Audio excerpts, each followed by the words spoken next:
Hello everyone, today I'm gonna show you how to use Google Lens in your mobile.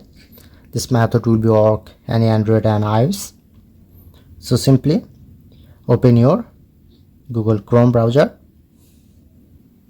then you get this option, camera icon, press on. So open camera. So you just take any object, like I'm take this pencil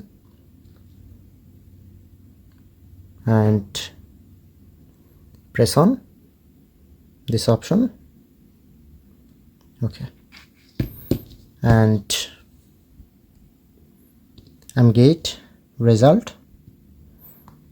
So look here, showing here same to same. Or if you want to use an image from your gallery, so select, open your gallery, so select, and you get a result. So that's it.